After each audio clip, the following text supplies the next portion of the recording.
Yo, what is up, guys? Draco Sean here, back with another chapter review, and yeah, 1066. Sorry for being gone for ages. I just wanted to take a break from YouTube and stuff. But anyway, I want to get back into it now. I want to talk about a lot of stuff. I'm gonna be doing a video just talking about all the other chapters in one video because I can't be asked to just do it in separate videos. So I'm just gonna do it all in one video. But anyway, I want to talk about this chapter because I've got a lot to say about this chapter. I would just say this right now. Everything about chapter 1066 is good, except for one thing that literally pisses me off. And that is the stuff with Jaguar D Saul. I cannot believe Oda is doing this again. I just don't understand the way his mind works. Oda is so talented. He's so smart. He knows how to write a story. Yet for some reason, he can't do the one basic thing he just cannot do. And that is just, he cannot kill a character off and just properly kill this character off. Like, I don't get it. Like, these fake out deaths have been such a huge negative on One Piece. It's what people don't like about One Piece. For me, Saul being alive makes no sense. No one foresaw it because it doesn't mean anything. Saul coming back to the story. I think Saul's sacrifice and everything was great. For Saul to be alive is ridiculous. It makes no sense for the story for him to be alive. And before people say, oh, it's going to tie into the Giants being important. No, the Giants were always going to be important. I don't think Saul coming to Elbaf was going to make the Giants realize things about the world. I don't think that's the case. I think the people in Elbaf already know more about the history. They know stuff about the history of the world. To find out that Saul has been alive this entire time is ridiculous. And for me, it just ruins Robin's backstory. And it ruins Aokiji's character. It honestly does. Like, when you think about ruining Robin's backstory, the whole point of Robin's backstory is that she's a kid growing up with barely any friends. The only people she does have who are quote-unquote friends are Clover and the scholars. Her mother, her mother doesn't come back to the later, but her mother, I guess, is an ally of her. And obviously, Jaguar D Saul, the giant she met on the island. So, the whole point of this whole backstory of Robin is that she loses everyone. And she is completely alone in the world until she meets the Straw Hats. That's what makes Enies Lobby stand out as an arc, because it's a very impactful stuff for Robin. To find out that Saul has been alive this entire time is ridiculous. I don't know what he's been doing. I don't know my guess is this is what Oda's gonna say. He's gonna say Aokiji couldn't bring himself to kill Saul. Saul told Aokiji not to tell Robin about him. That's what I'm getting. That's my logic. It's such an obvious thing. It's just I don't even understand why he wouldn't let Robin know. I don't know anything at this point. I don't care what anyone says. This is a negative. For me, this just brings down the chapter. Because Saul's sacrifice meant something. It's like with Bon Clay. Like, Oda bringing back Bon Clay makes no sense. His sacrifice meant something. To bring him back was ridiculous, and it just made no sense. Because Magellan, we know, would kill prisoners, and I don't know. It's so stupid. And again, why this dampens Aokiji's character also is because I like the fact that Aokiji's a very conflicted character where he didn't want to kill Saul, but he had to because of duty, and duty is an important part of being a Marine. But at the end of the day, he still had to honor his request of even though he didn't want to kill Saul, he still had to honor his request and take Robin away and stuff. But I don't know. Like, I don't know what Oda's thinking. Like, I don't know what Oda is generally thinking by doing this. And for me, it's just one of those things where no matter what anyone says, it's just something that Oda for some reason cannot fix. It just ruins the story of One Piece. It's ruining Robin's backstory. It's ruining Aokiji's character for me. It doesn't completely destroy Aokiji's character, but it does ruin it in some sense. I don't know. It just annoys me because this chapter is actually generally not bad. I just don't even want to know that Saul is alive. This is the kind of stuff I don't want to be hearing, because then you're like, okay, is Bellemere alive? Is Hirulik alive? Like, are we gonna keep getting this now? Kuina being alive that's not shocking, because we've made theories about Kuina being alive, so that's not too bad.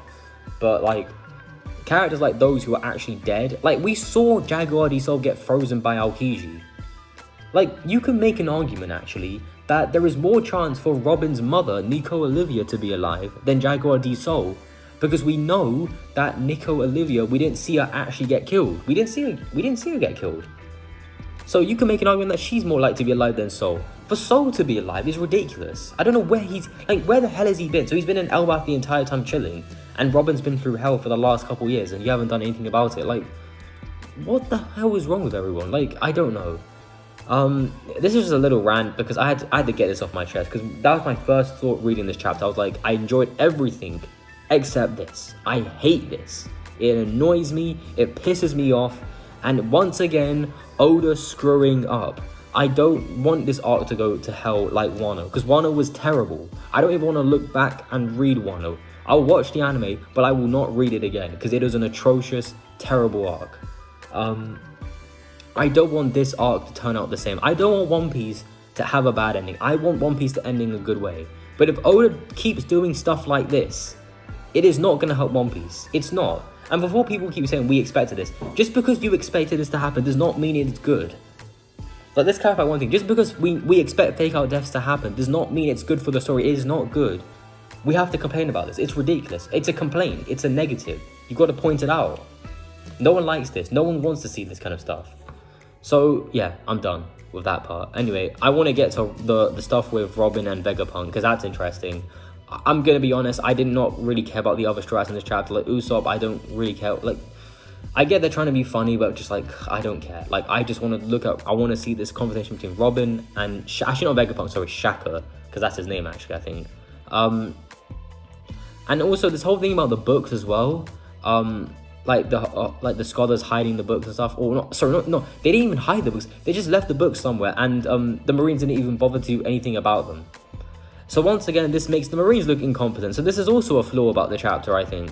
Like, Oda, for me, is if Oda's gonna keep making the villains look bad, the backstory is not great, what are we gonna get for an ending of One Piece? That's what I'm wondering right now.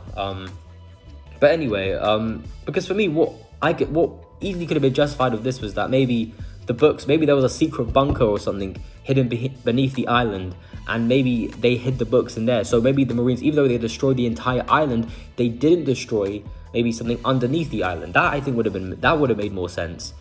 So the books were just lying around. The Marines were so stupid, they didn't care about anything. So it just makes the Marines look stupid. And when I say Marines, it makes Akainu look stupid, because we know also that Akainu and Aokiji were one of the 5 vice admirals that were sent to this island for the Busticle. We know this because we saw Akainu in the flashback. He was in the flashback, same as Aokiji. And Akainu is a main villain. And from what we know about Akainu, he is very thorough, and he's always making sure he gets the mission done. Like, we saw this. He killed all the citizens of Ohara.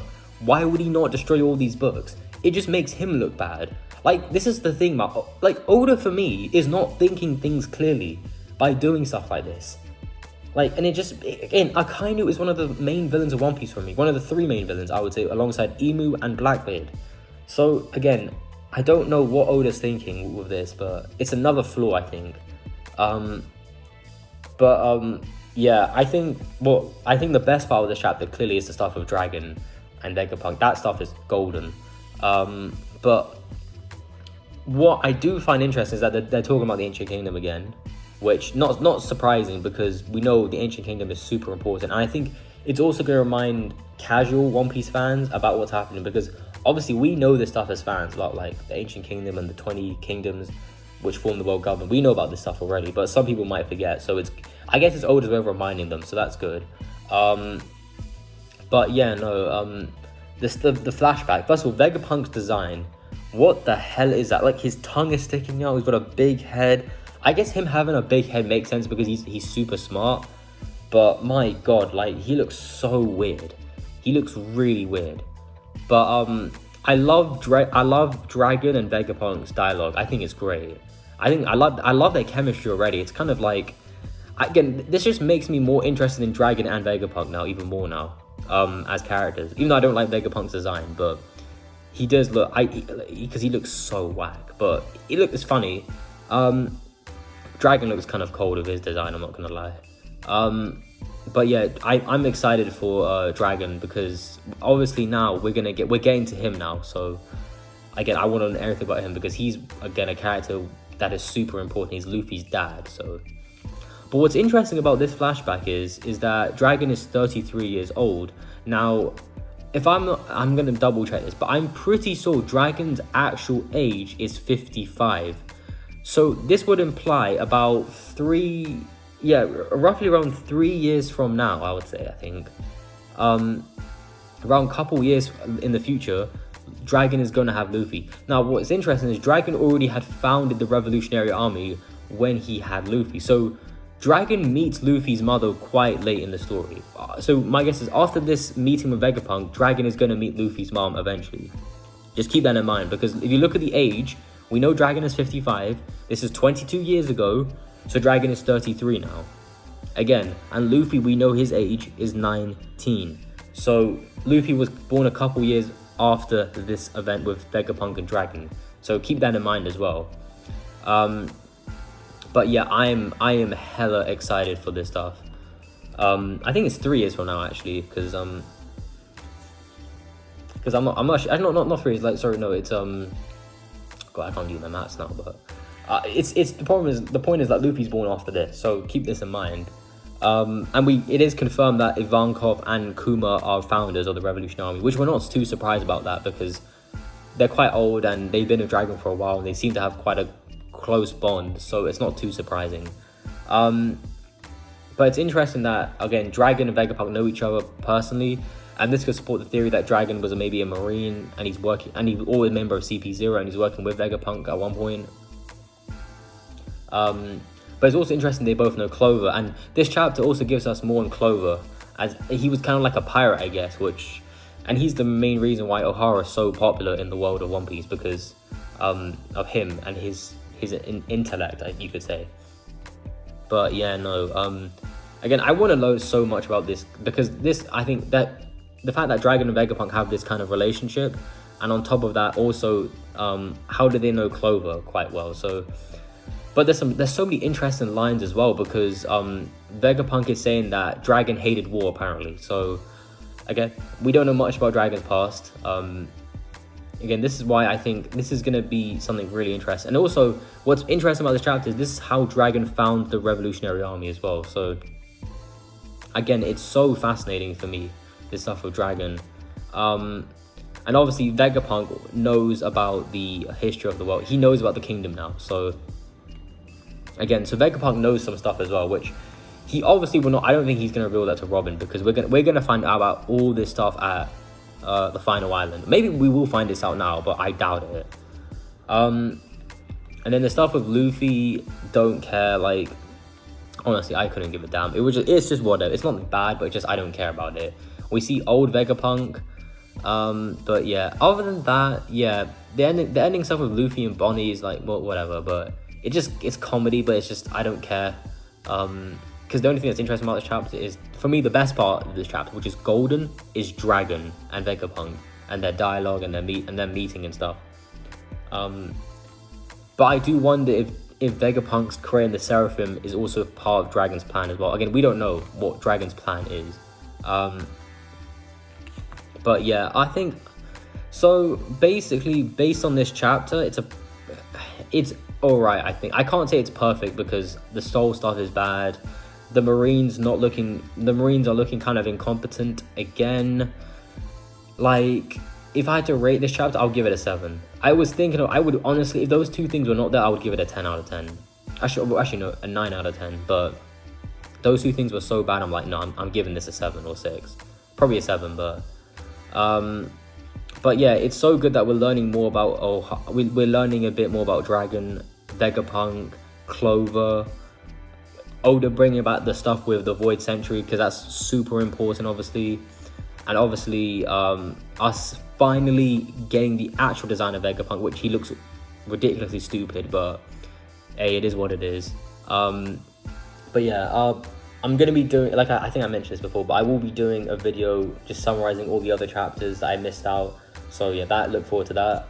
And I think anything else I've missed, yeah, anyway, let me know what you thought about this whole stuff with Saul, because I'm curious what people think about Saul, because I don't like it, but maybe people don't hate it. I hate it, so it is what it is. And yeah, let me know what you thought about the chapter. Like, comment, subscribe. Peace out. Have a good day.